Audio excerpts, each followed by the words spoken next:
Neste primeiro desenho do lado esquerdo, nós conseguimos perceber que existe uma camada centralizada muito parecido com o formato da letra H.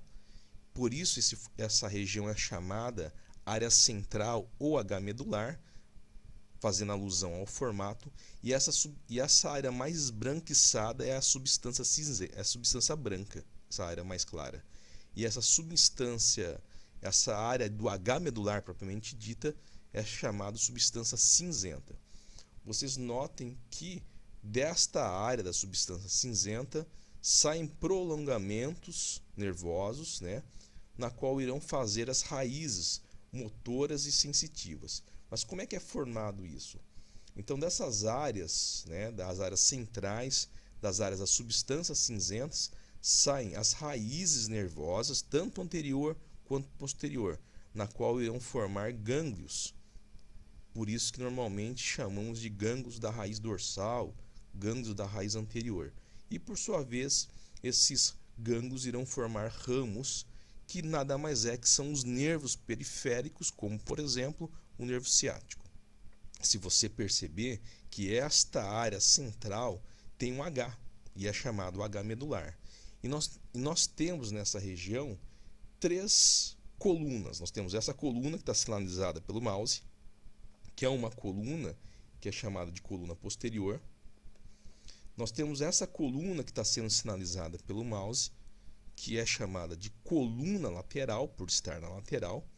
E, finalmente, esta coluna que está na região anterior, portanto, chamada coluna anterior. Junto a esta coluna, nós temos áreas que já foram delimitadas pelas essas estruturas, como, por exemplo, o funículo posterior, que é esta área que está sendo sinalizada, o funículo lateral, que é esta área que está sendo sinalizada,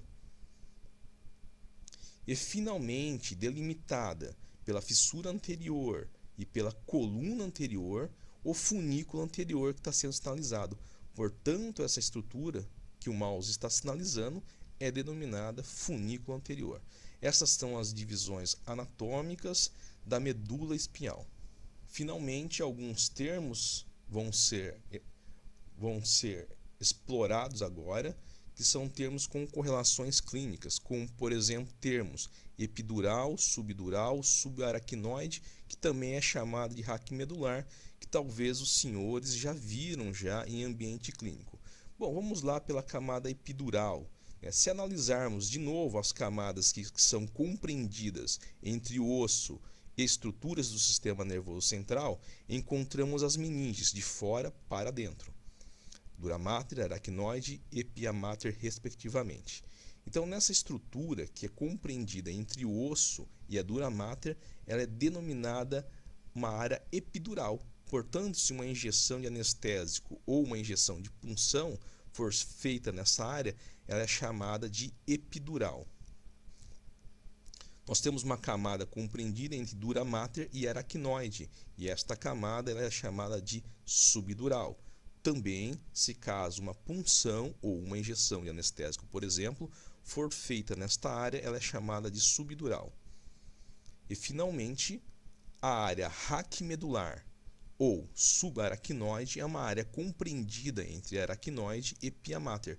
Neste caso, se uma punção lombar, por exemplo, ou uma injeção nesta área de anestésico, ela é chamada de raquimedular ou subaracnoide. Finalmente eu termino esta aula falando para vocês de dois testes bem simples, como o teste de Kerning e o teste de Brudzinski. O teste de Kerning consiste em fazer uma flexão de perna, o joelho ele é estendido e o quadril ele é totalmente flexionado.